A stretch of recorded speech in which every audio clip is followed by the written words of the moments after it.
Hello fellow travelers, my name's SG and welcome to the channel. Today we're continuing with Dante, Canto 13.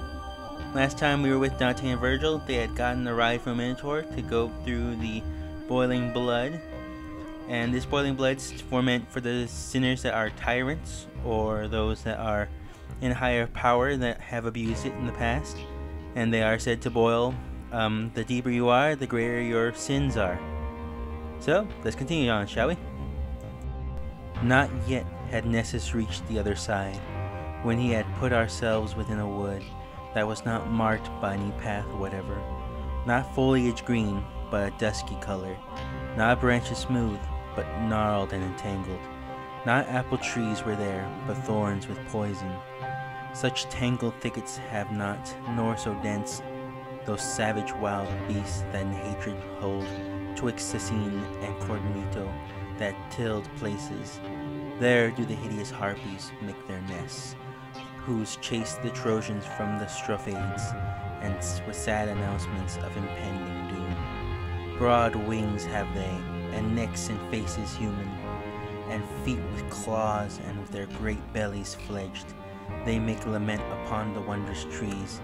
And the good master, ere thou enter farther, know that thou art within the second round.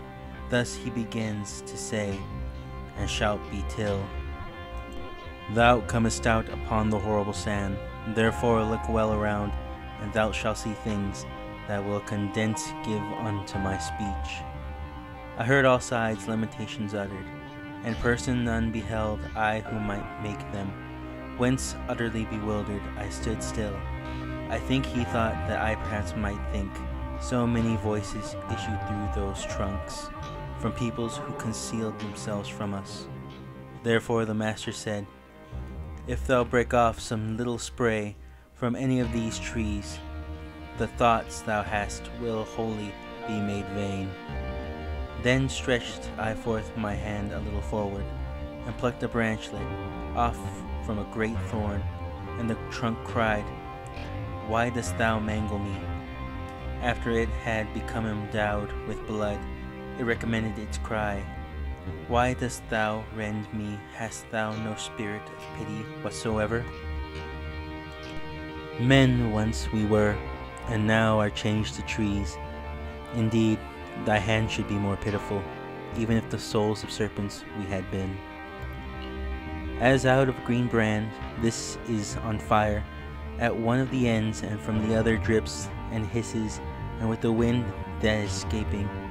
So from the splintering issued forth together both words and blood, whereat I let the trip fall, and stood like a man who is afraid. Should he had been able sooner to believe, my sage made answer, O thou wounded soul, what only in my verse he has seen, not upon thee he stretched forth his hand. Whereas the thing incredible has caused me to put him to an act which grieveth me, and tell me who thou wast, so that by way of some amends thy fame he may refresh up in the world to which he can return. And the trunk said, so thy sweet words allure me, I cannot silent be, and you by vexed not that I a little to discourse am tempted.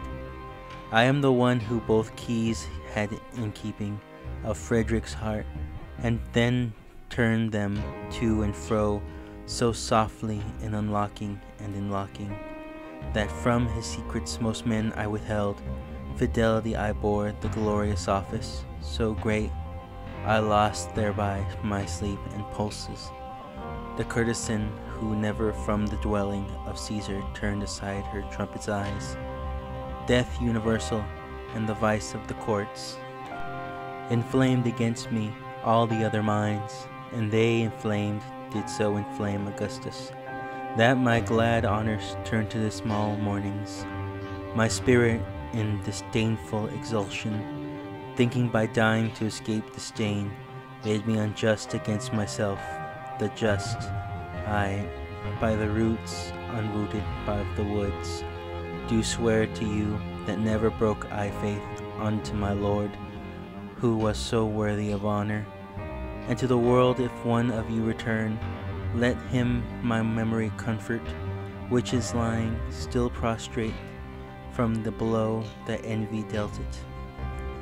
Waited a while, and then, since he is silent, the poet said to me, lose not the time, but speak, and question him, if more may please thee.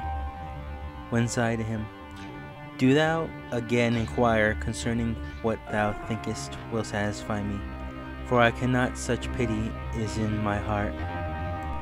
Therefore he recommended, so may the man do for thee freely what thy speech implores. Spirit incarcerate, be pleased to tell us in what way the soul is bound within these knots, and tell us, if thou canst, if any from such members ever is freed. Then blew the trunks amain, and afterward the wind was into such a voice converted. With brevity shall be replied to you. When the exasperated soul abandons the body whence it rent itself away, Minos consigns it to the seventh abyss. It falls into the forest, and no part is chosen for it, but where the fortune hurls it. There, like a grain of salt, it germinates. It springs a sapling and a forest tree. The harpies feeding then upon its leaves do pain create, and for the pain an outlet. Like others, for our spoils shall we return, but not that any one may them revest, for 'tis not just to have what one casts off. Here we shall drag them, and along the small forest our bodies shall suspended be, each to the thorn of his molested shade. We were attentive still unto the trunk, thinking that more it yet might wish to tell us, when by a turbulent we were overtaken, in the same way as he is who perceives the boar and chest approaching to its stand, who hears the crashing of the beasts and the branches, and to behold, upon our left-handed side, naked and scorched, fleeing so furiously, that of the forest every fan they broke. He who was in advance now helped death help, and the other one, who seemed to lag too much, was shouting, Lano, were not so alert. Those legs of thin as jousting of the topo, and then perchance, because his breathing was failing, he grouped himself together with a bush. Behind them was the forest full of black she-mastiffs, ravenous and swift of foot, as greyhounds who had inshuling from their chains. On him who had crouched down they set their teeth, and him they lacerated, piece by piece, thereafter bore away those aching members. Thereat my escort took me by the hand, and led me to the bush, that all in vain was weeping from its bloody lacerations. O Jacopo, it said, of Saint Andrea, what helped in thee of me to make a screen? What blame have I in thy nefarious life? When near him had the master stayed his steps, he said, Who wast thou, that through wounds so many, art blowing out with blood thy dolorous speech? And he said to us, O souls that hither come, to look upon the shameful massacre that has so rent away from me my leaves, gather them by beneath the dismissal bush. I of that city was which to the Baptist changed its first patron, wherefore he for this, forever with his art will make it sad, and were it not that on the pass of Arno, some glimpse of him are remaining still, those citizens who afterwards rebuilt it, upon the ashes left by Attila, in vain had caused their labors to be done. Of my own house I made myself a gibbet. Alright, now that we've read the chapter, how about we talk about it? Dante and Virgil have made their way to the 7th level, and here is a forest of people who have taken their lives and have been denied a form, thereby being stuck here in a branch tree-like state, being constantly eaten by harpies. These are creatures that look like people but have the features of birds. I'm sure some of you have seen them in certain mythologies like Greek mythology. Again, going back to that whole idea of, you know, kind of Clash of the Titans or Percy Jackson, if you will. Different mythologies like that. But here they are to punish those who have, like I said, taken their own lives.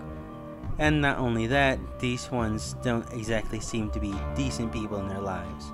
Like the person we have been listening to and trying to understand, they said that they are trying to, or at least in their life, they knew the secrets of a great person, or at least someone they considered great. They knew every, detail about certain things they were doing and certain things they were doing behind closed doors. And they were accidentally involved in his downfall. He was an okay guy, but they didn't mean for it to happen like that. And the only way they could repay that was, you know, making the ultimate sacrifice. And this is where they ended up. And now we are talking to another spirit who is just arriving, and we will continue on with the next chapter. I hope you guys liked this one. This one was a very interesting one. I do like these little intense moments. Please come back next week and we'll read the next chapter. If you have a different way I could go upon this, please let me know in the comment section. If you liked it, please leave a like, comment, and please subscribe. I would really appreciate it. And yeah, I'll see you guys next time. See ya.